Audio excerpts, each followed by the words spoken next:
yun, natangay na siya. Biruin mo, ilang oras kami doon? 10 oras ba kami? 10 oras kami. Diba? Tapos, may isang paek-ek. 10 oras kami doon. May dapat ginawa ka. Diba? May dapat nagawa ka. Alam mo yung anak ayaw papasukin. Right? Yun ang anak eh. Wala na. Hindi na miskin hindi lawyer. May ano ka, may hand ka doon eh. Kasi, related sa iyo yung nakaupo. Diba? Pero wala ka ginawa. Maraming lumipas na mga maraming abuses. Doon na lang sa KOJC, maraming abuso na nangyari doon eh. Alam ko yun eh. Diba? Hinahanap nila doon, nagbungkal na sila ng property doon na hindi kanila. Pero walang ginawa. Ngayon magpa-ek-ek ka. Ating Pangulong Rodrigo Roa Duterte at ang ina ni Veronica Kitty Duterte. Para mag-usap po sa atin pong i-welcome ng masigabong palakpakan. Walang iba kundi si Miss Honelet Avancenia. PTP Laban Street, PTP Laban Street. Gandang gabi ho sa inyong lahat. Gandang gabi. Kala niyo si Kitty, no? I love you too, ma'am. Sandali lang, ha? Sandali lang.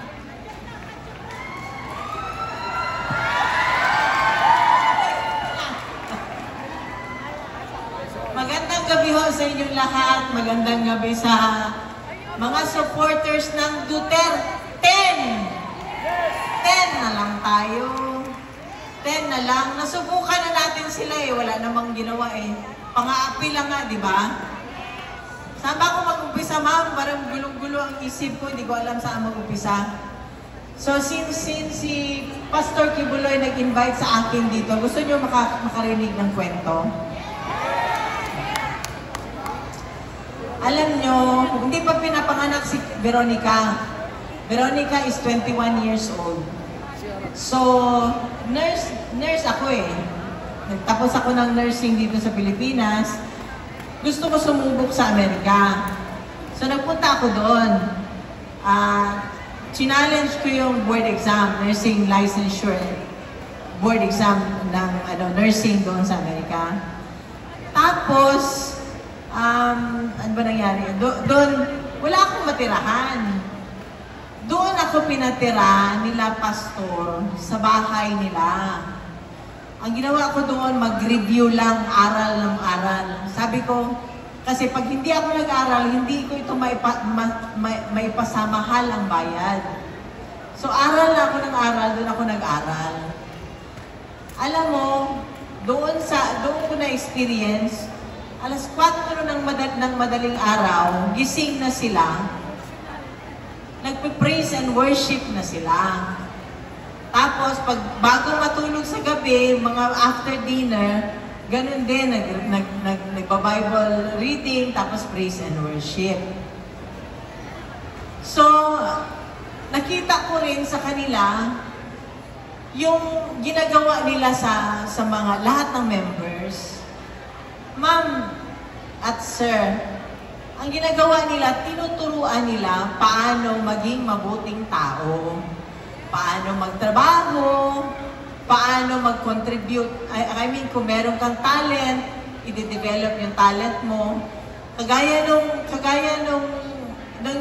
nandun sa yung nandun sa Hague, si Anton, saka ko lang nalaman, hindi pala yun siya reporter or newscaster.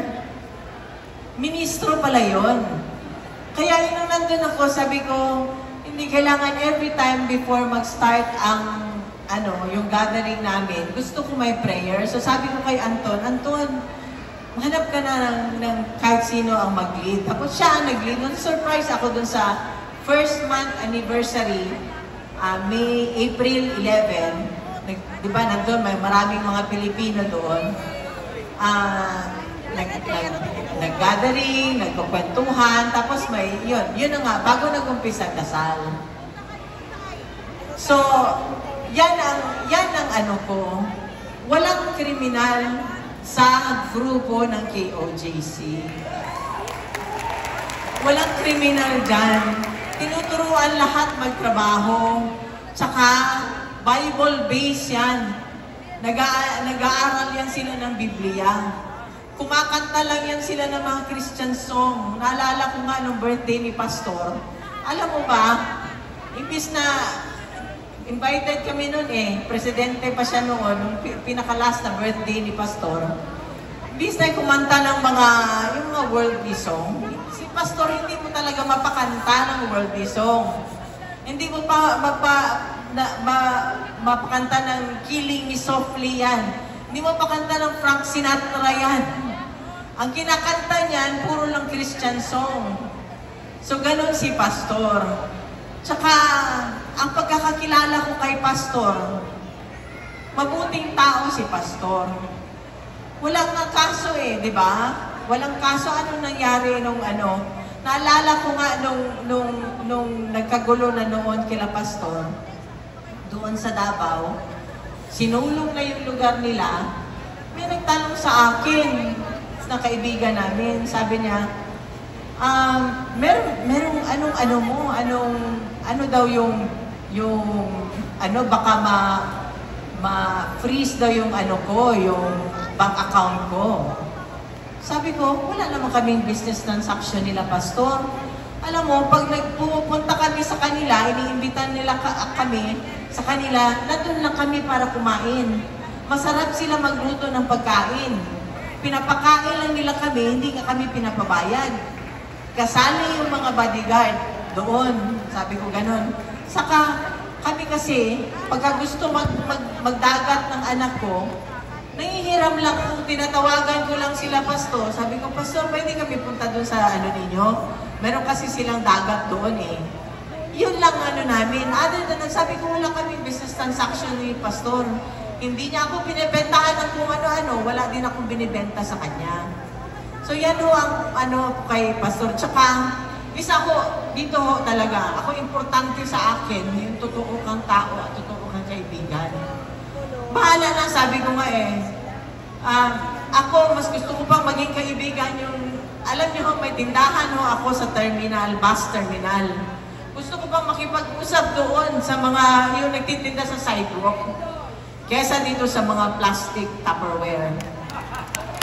So, mas gusto ko makausap yun, makihalubilo sa kanila, kesa sa mga ganong klaseng tao. So,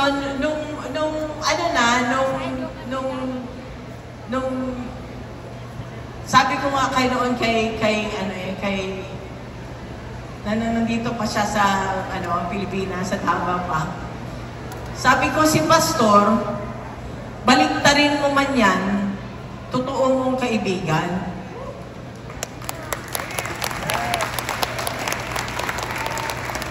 Inoferan man siya ng pera, hindi mo nila kayang bilihin. Totoo mong kaibigan. Kinulong na nila, kaibigan mo pa rin. Yun ang sabi ko kay PRD noon. So, diyan yun ako makita kung anong klaseng tao yung hindi ka lang mabuti porket habang nasa baba ka pa. Makita mo yung totoong pag-uugali ng tao pagkat nandun na siya, sa taas na. Nag-iiba ho ang ugali. Alam nyo, nung nanalo siyang presidente, grabe ang dasal ko. Sabi ko, Panginoon, help me to be humble. Kasi ayaw kong ayaw ko yung madala ko. Kaya, I stick to my old friends. Hindi ako, marami noon na nag-iimbita porket naging presidente na siya, si ganito, ayaw ko na lang banggitin. Diba? Ayaw ko na lang banggitin, pero nag-iimbita. Hindi ako gano'n na tao. Kaya nagtatago ako kasi ayaw kong maimbita sa kung saan-saan na ayaw kong puntahan. Ayaw kong makipagplastikan. Buti pa dito. Alam ko, totoo yung kaharap ko. Diba? Buti pa to. Pagpalakpak, palakpak.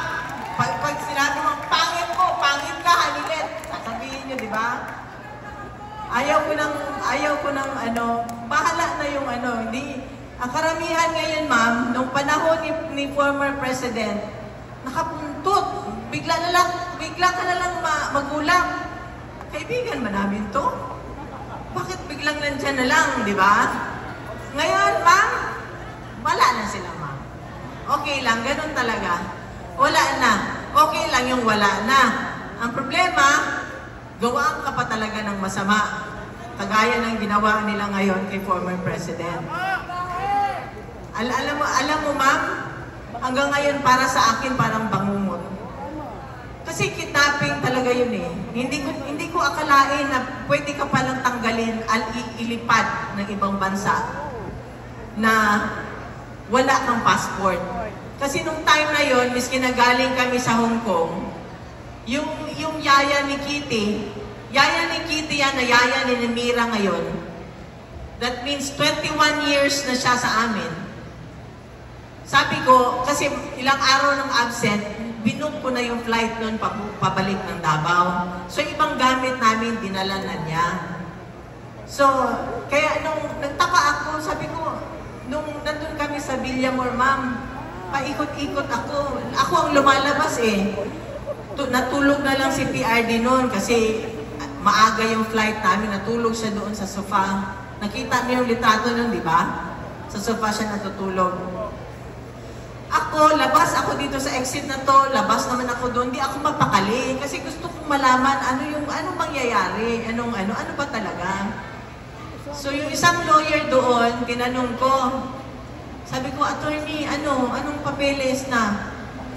Sabi niya, ma'am, ayaw ipapasok ang papeles eh, para document yun eh, na pirmahan niya para madala sa Supreme Court. So, tapos sabi niya, attorney, paano yan? Halika, labas tayo, kunin natin. Tapos sabi niya sa akin, ma'am, nagawa ng paraan, meron daw kaya pala matagal, kasi ang kapal, ganito kakapal. Hindi ako mapakali, tulog kasi siya eh. Ikot ako dito, nataka ako, bakit may eroplanong maingay sa labas? Na umaandar, hanggang umaga yun, magmula pagdating namin doon hanggang gabi na yun. So, yun, nung napuslit ko, yung napirmahan na niya yung document, di ba kita nyo nang nangyari? Kung paglabas namin, di ba kitang wala namang, sino ang hindi nakakita nun? Sino ang hindi nakakita? Lahat, di ba? Napanood nyo lahat, di ba? Di ba? Nasa social media lahat? YouTube. Di ba? Alam ng lahat, di ba? Alam ng lahat. Siguro gago lang yung walang nakaalam ng noon, di ba? O nagtatanga-tangahan, di ba? Nagtatanga-tangahan. So, yun. Alam niyo, ma'am, paikot-ikot ako noon. Ang anak ko sinasabi na sa akin, ma, lunch na, kumain ka muna. Hindi ko kaya lununin, ma'am. Hindi ko kaya lununin. Kasi natakot na ako dun sa nangyari kila pastor. Alam ko anong gagawin. So tumatakbo na yung isip ko. Hindi ako mapakali. Labas ako. Tinawag ko yung isang kasama namin na retired, retired policeman yata yun siya. So, halika, samahan mo ako nung nandun na yung document. Mga past 2:30, sumakay kami dun sa sasakyan, kailangan ilabas ko yung document. Inabot ko kila Senator Bongo para madala sa Supreme Court. Tapos yun yung nakita nyo sa video na sabi ko, notary lang, di ba? Yun, kasi ayaw na nila, sumakay si Senator Bong, ayaw na nila papasukin yung sasakyan. So kaya yun, bumalik ako doon sa loob, hanggang gabi na, pinapakausapan namin, sabi ko, di ba, narinig nyo, maawa, miski awa na lang, 80 years old. Di ba, miski awa. Wala, huwag na yung pagmamahal, awa na lang. Hindi nyo na nirespeto eh. Miski awa na lang, sabi ko ganon. Doon sa yung lalaking, mukhang ewan ko. Sabi ko, miski awa na lang.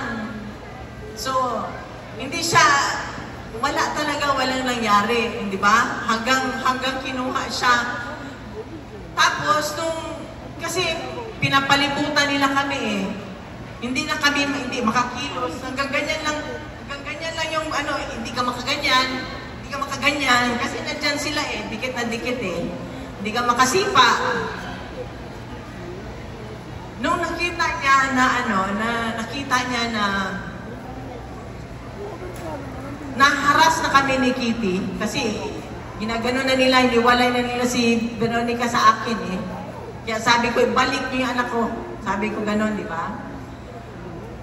Pati ako, nakita niya, gumanyan na si former president. Gusto niya magpaposas. Sabi ko, wag, masakit yan. Sabi ko, wag. Wala na, nagkusa na lang siya. Kumusa na lang siya pumunta doon. Kaya, sigaw na lang ako, bong, bong. Sabi yung lawyer, yung mga lawyers, para samahan. Kasi pinipigilan kami eh. Wala na talaga akong magawa. Kaya ayun, nung time na bago pa lang, di ba, bago pa lang kami bumaba ng eroplano, gusto niya na kami pauwiin. Kasi ayaw niya makita ng anak ko ni Kitty. Pero sad to say, nakita niya talaga. So yun, natangay na siya. Biruin mo, ilang oras kami doon? 10 oras ba kami? 10 oras kami. Diba? Tapos, may isang paek-ek. 10 oras kami doon. May dapat ginawa ka. Diba? May dapat nagawa ka. Alam mo yung anak ayaw papasukin. Right? Yun ang anak eh. Wala na. Hindi na miskin hindi lawyer. May hand ka doon eh. Kasi, related sa iyo yung nakaupo. Diba? Pero wala ka ginawa. Maraming lumipas na maraming abuses. Doon na lang sa KOJC, maraming abuso na nangyari doon eh. Alam ko yun eh. Diba? Hinahanap nila doon, nagbungkal na sila ng property doon na hindi kanila. Pero walang ginawa. Ngayon, magpa-ek-ek ka. Diba? So, yun lang ang ko. Kasi ang bilin talaga sa akin ni Presidente, sa amin, sabi niya, 10, Duterte.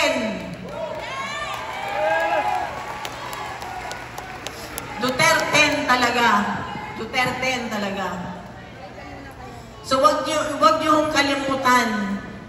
Maawa kayo sa susunod na henerasyon. Kung ang former president nga, kaya nilang gawin ito, wala na eh. Ulti naman tayo, wala tayo eh. Ako, contributor ako ng SSE, ng PhilHealth, wala na, di ba? Wala na eh. Parang walang ibang tao dito sa Pilipinas, sila lang. Parang ang buhay mo at buhay ko, buhay na anak mo, baliwala. Di ba? So, kailan tayo? Kailan tayo kikilos, di ba? Parang sabi ko nga, kanina doon sa kasama ko sa loob, hindi kaya mas mabuti pa sa China, si communist, pwede magsalita. Ngayon, magsalita ka lang, kung ano-anong gagawin sa inyo, ang mga vlogger, anong ginagawa? Diba? Social media, yan ang free, yan ang binigay sa atin. Hindi mo kailangan magbayad sa isang mainstream media para makapagsalita sa social media. Ngayon, pinagbabawal nila yan. Baka sa sunod, paghinga ninyo, bawal na.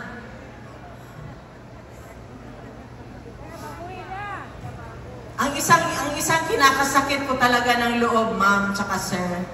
Kasi nung isang araw, may calls kami Tuesdays saka Fridays. Ito, iyak naman ako kasi tuwing kwento ko dito, may iyak ako eh. yung cons, ako tinawagan ni former president.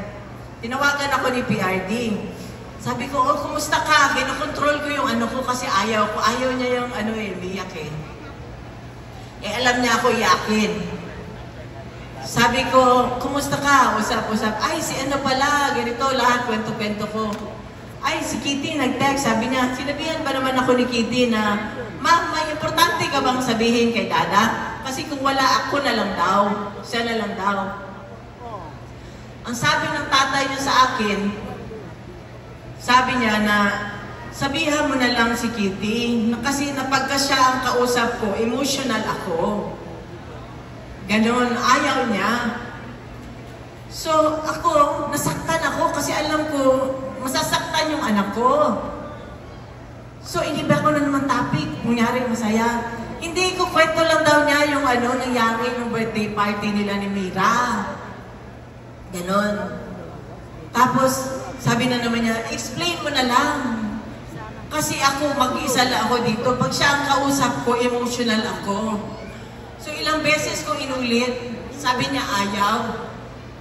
Ang ginawa ko, pagkatapos ng call namin, tinawagan ko yung anak ko.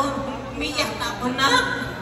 Sorry talaga. Kasi papa mo, sabi niya, pag ikaw ang kausap niya, emotional daw siya. Ako naman, naawa ko sa tatay kasi siya lang mag-isa doon. So, ayaw ko siyang ma-stress, ayaw ko siyang malungkot doon. Iyak ako, pinakamalakas ko na iyak yun kasi ako lang sa isang kwarto. Sorry talaga na, intindihin mo na lang papa mo. Sorry talaga. Kasi gusto niya makausap ang papa niya. Deprived na nga siya 6 years di ba? Laging presidente ang papa niya. Tapos, sige akong iyak, kagulgul ako, pasensyahan mo na lang. Sabi ko, sige na lang sulat, ganun sabi ko sa kanya. Sige ako apologize sa kanya kasi alam ko nasasaktan siya na kung hindi siya kausapin. Tapos maya-maya sabi niya, Ma, sandali lang ma, may tawag ma. Naanuhan ako ng loob kasi yun na nga tumawag yung papa niya. So nag-usap sila. Yun, yung yung klase ng tao na alam niyo ba, sa anak ko na lang, anong ginawa nila? Doble ang sakit sa tatay at sa anak. Kasi yung Kitty ko, may yan siya nagte-therapy yan siya. Ang parang security blanket niya, papa niya. So, natutulog pa yan, 20 anyos, natutulog yan sa tabi ng papa niya. Ang papa niya, magreklamo sa akin. Sabihan mo nga yung anak mo, kayo hindi man, magkaiba man sila na pagpasok ni Kitty, hindi pa inaantok ng tatay niya, nanonood pa ng TV, sabihan niya, Dada, matulog na tayo. Patayin na lang ng tatay niya yung TV, tapos, yung aircon ang aircon ng thermostat ng papa niya, 28. Ang kay Kitty, 16. Tapos, yung kulambo ng tatay niya, alisin niya. So, yung papa niya, reklamo sa akin. So, sabi mo nga yung anak mo, sabihin mo dun sa kwarto niya matulog. Wala akong magawa para ako, wala lang ako, pabingi-bingihan na lang ako kasi isa gusto sa siya naman gusto niya palipate kasi naawa na din ako, di din makatulog. Tsaka nung nag-aaral siya sa Manila, sabihan niya ako pagka na naman siya, may moment siya, Ma, kailan papuntahin mo na si Dada dito? Wala man siya trabaho. Ganun lang sabi niya kasi gusto niya magbantay sa kanya.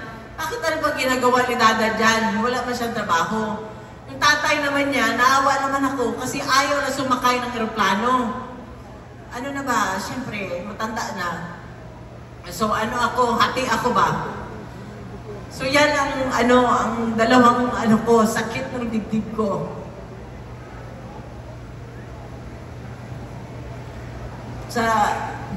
Kay former president tsaka sa anak ko.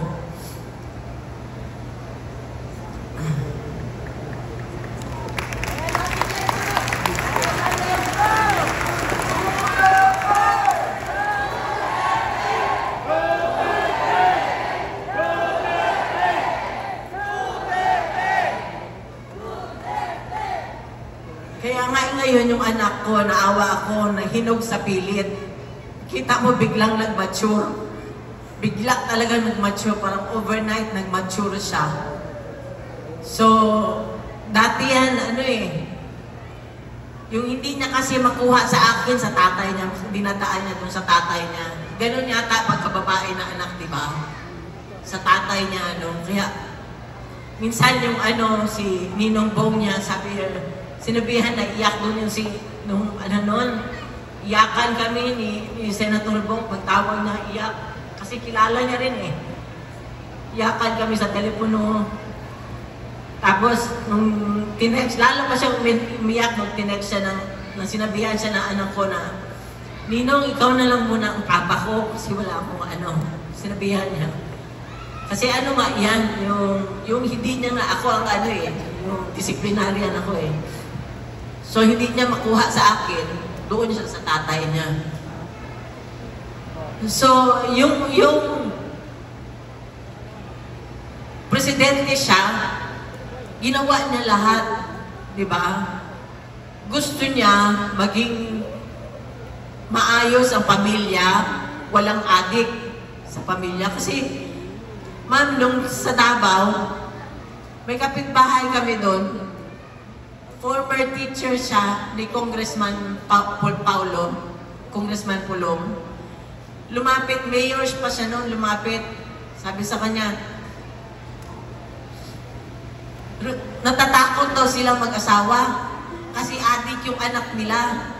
Sila ang nag-aaway pagka kunyari napagalitan, bakit mo pinagalitan? Gising sila buong gabi, adik yung anak nila eh.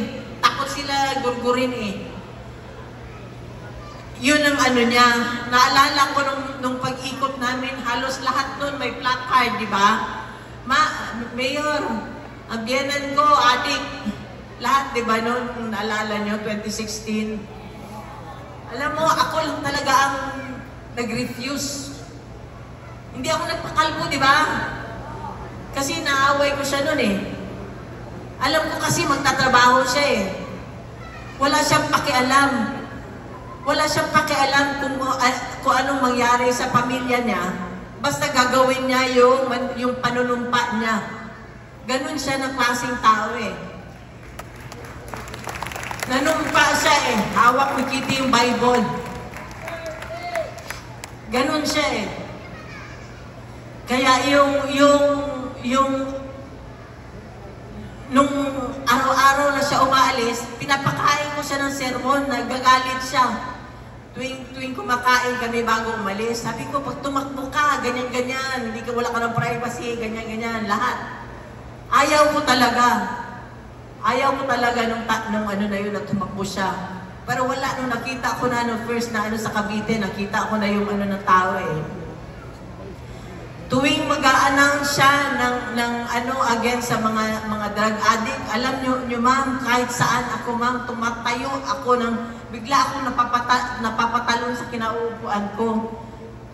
Pag sinabi niya, kayong mga kurap, mga kasi iniisip ko yung anak ko ang balikan.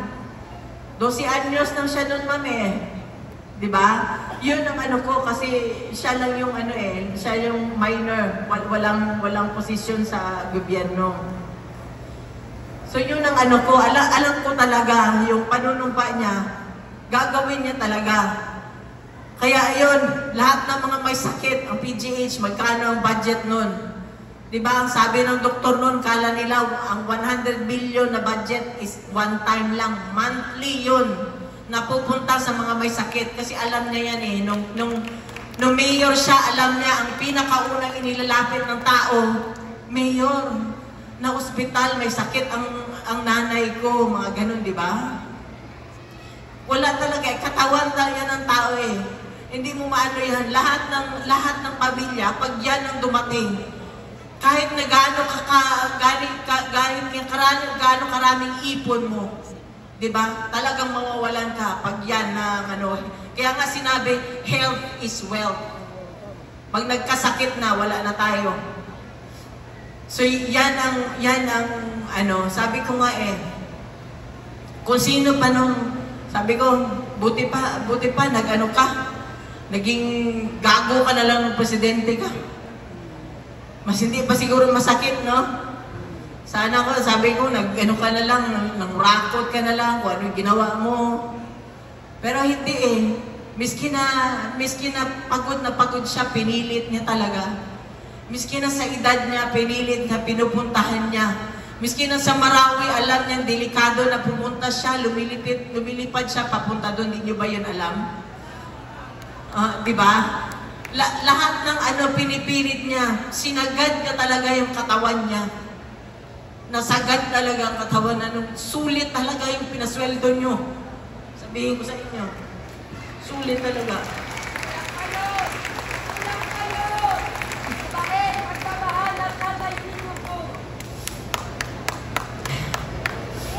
Kaya ngayong May, bantayan natin, ngayong eleksyon, bantayan natin ang boto natin para sa susunod na henerasyon, sa mga kabataan.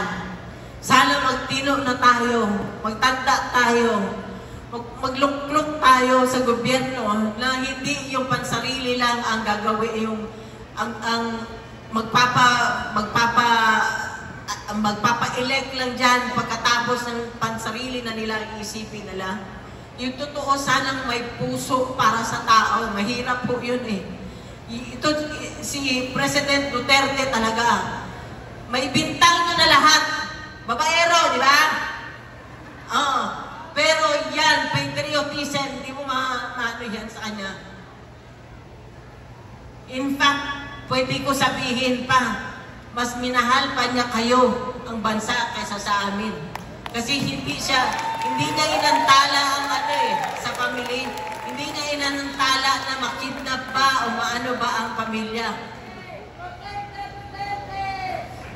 Salamat, ma'am. Salamat.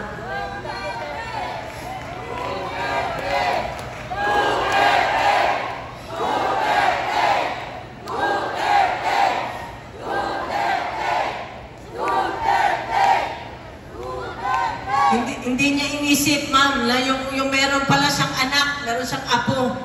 Pag nag-warning siya sa kurap, wala. Pag nag-warning siya sa drug lord, wala kami sa isip. Ang iniisip niya ang pamilya, ang anak ng bawat Pilipino. Na yung anak ng babae, yung anak ng lalaki, hindi drug addict. Yung anak ng babae at asawa, makakauwi, makakapunta, makakagimik, makabalik sa bahay. Yun ang ano niya. Even hanggang ngayon, nung alam niyo ba na hindi yan siya, ayaw niya ng malamig na lugar. Sabi ko nga, sa kwarto 28 ang thermostat. Ma'am, subukan mo mag-28 na thermostat. Pero pagbaba sa aeroplano, dinala siya ng mga animal doon sa Hague. Sinabi pa niya kay ES, wala siyang pera nun, ma'am eh. Wala siyang pera hindi na siya mahawak na pera, hindi niya na alam na magano na lang yun, magsabi na lang yan siya lang, gusto niya kumain, ganun, pero hindi niya na alam, wala na yan siya sa pera. Sinabihan pa niya si ES, Bong, bilihan mo ng mga panlamig yung mga kasi walang mga visa yun, ma'am, hindi yun ready na pumunta sa malamig na lugar. Inisip pa niya ibang tao sa sarili niya. Kaya yung maya-maya na lang ako, ma'am, talaga. Hindi ko talaga maya-maya na lang ako lumuluha. Sana mahinto ng luha ko. Tulungan niyo na lang ako, ma'am, sa dasal, ma'am, ha? Mga ma'am at mga sir. Salamat. So ngayong May 11, wag na kayong wag na kayong lumingon pa sa sa ibang Halika dito, ma'am, yung may karatula. Ay, yung likod, yung may sa likod. Ay, ikaw. Yan pala. Yan. Alam mo, ma'am, ito sila kasama namin even noong 2016. Hindi yan nagbago. Totoo yan. So, yung mga taong ganyan, doon nyo tingnan ang karakter kayong wag kayong mga plastic na maganda lang ang pakitungo sa inyo kasi okay, di ba? Nasa posisyon ka, nasa Doon kayo sa ito talaga sila, ma'am, hindi kami iniwanan. Totoong tao yan, mga yan. Si Bondok, kumanta yan. Pero ngayon, nandyan. Si De La Rosa, hanggang ngayon, nandyan. Of course, si Bongo. Alam nyo ba si Senator Bongo? Siyempre, wala na siya income, ma'am. Siya ang nagpapacheck up sa kanya at saka bumibili ng gamot. Hindi niyo ba alam yan? Hindi niya yung nagsasabi. Basta ang mga gamot niya nakakarating na lang sa amin. Siya ang gumagastos. Hinlo. Nasa amin na yan, ma'am, 2016. Totoong tao. Huwag kayo dun sa lumalabas ng tuwing eleksyon na humihingi lang ng tulong din natin. Boto natin. Pagkatapos, silito lipad. Pagkatapos, lumilipad. Diba? Pero ngayon nandyan. Nakaka-frustrate kasi, ma'am. Wala naman siya nagawa eh. Hindi naman marunong magsalita.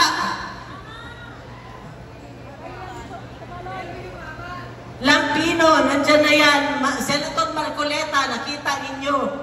Pastor Kibuloy, kinulong man nila. Binitay nila. Wala, hindi bumaliktad. Hindi nabibili ng pera.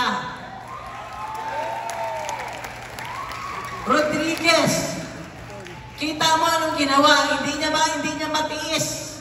Hindi niya kayang sabayan ng kalokohan. Doon tayo, ma'am. Hindi yung alam mo ng kalokohan, alam mo ng illegal, hindi sumasabay ka pa rin sa kanila. Ibig sabihin, walang prinsipyo. Huwag na tayo doon sa walang prinsipyo. Of course, is Ipe Salvador. Sabihin ko sa inyo, mga matino na tao yan. Nandyan yan siya. Parati namin kasama. Whether sa anong panahon, hindi pa, mayor pa lang siya. Kasama na namin yan. Hindi mo kailangan bigyan, hindi mo kailangan aamuin o anong gawain mo para sumama. Wala, yung talagang, ang nanaig talaga is kaibigan. Yun ang nanaig sa kanya. Of course, si Dr. Mata, taga Davao din yan. So sana, ma'am, bigyan natin ng tsansa. Total, yung mga nandyan ngayon, ang tatagal na eh. Matatagal na, masyado ng matagal. Sobra na sa institusyon, apo na nga nila, parang sa panahon pa ng lolo ko pa yata yung iba dyan eh. Subukan natin, ma'am. Subukan natin. So, magandang gabi po sa inyong lahat at marami pong salamat. Mabuhay ang Pilipinas at mabuhay ang Pilipino. God save the Philippines. Pagdasalo natin ang Pilipinas. Dasal ang ating sandata ngayon. Dasal ang ating kailangan. Salamat po. Duterte! Duterte! Duterte! Bring him home! Bring him home! Bring him home! Mga kababayan, Miss Hanilet Avancenia! At sa mga oras na ito, hinihiling po namin ang lahat na manatili po tayo dito sa stage kasama ang mga senatorial candidates at representatives ni Pastor Apollo C. Kibuloy. Mga kababayan, alam natin na masakit para sa atin ang iligal na pagka-aresto kay dating Pangulong Rodrigo Roa Duterte. Lahat nadurog ang ating mga puso nang makita natin si Tatay Digong na dinala sa The Hague, Netherlands. Pero sa kabila ng napakasakit na nangyari, nakita ng mga kalaban, nakita ng buong Pilipinas, nakita ng buong mundo ang pagkakaisa ng bawat Pilipino. At ang sigaw ng bawat isa ay Duterte pa rin. Sa mga oras na ito, muli nating ipakita ang pagmamahal natin kay Tatay Digong. Kahit hindi ba natin siya kasama, kahit siya ay nag-iisa sa The Hague, Netherlands, siya ay nananatili sa ating mga puso. Kung may mga cellphones po tayo, mga kababayan, i-on po natin ang ating mga flash. Ipakita natin sa buong mundo ang bit-bit nating liwanag sa madilim na Pilipinas. Ipakita natin sa buong mundo na mahal natin si Tatay Digong. Ipakita natin sa buong mundo na ang Pilipinas, Duterte pa rin!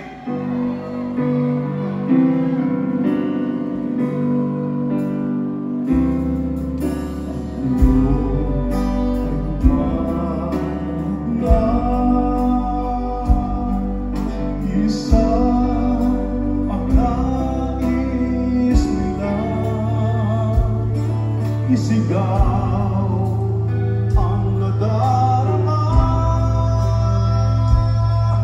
Pilipinas muling magsama-sama. Pilipinas, Duterte pa rin ang tunay na nagmamahal sa amin. Laban niya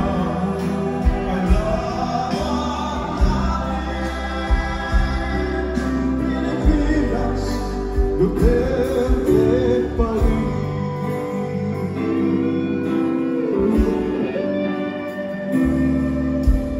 Na bayan minamahal,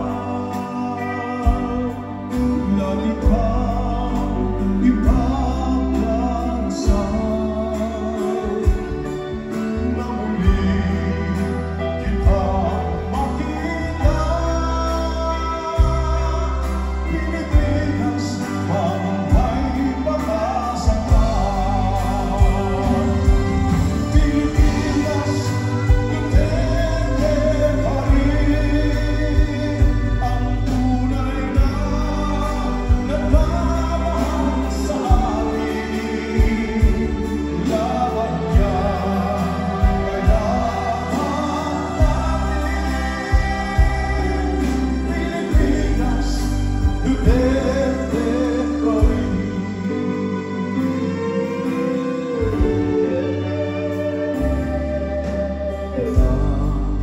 Bayan minamahal, lagi kang ipagdarasal, na muli kitang makita. Pilipinas, huwag may pag-asa pa. Pilipinas, Duterte pa rin ang tunay na nagmamahal sa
nakikisa rito, lalo na kay Ma'am Hanilet Avancenia, na nandito ngayon nakikisa para suportahan ang mga kandidato ni dating Pangulong Rodrigo Roa Duterte. Iiwanan ba rin natin si Tatay Digong? Pababayaan ba natin si Tatay Digong? Sinong naniniwala na makakasama natin muli si Tatay Digong? Lahat tayo ay naniniwala na makasama si Tatay Digong at higit sa lahat, panalo na ang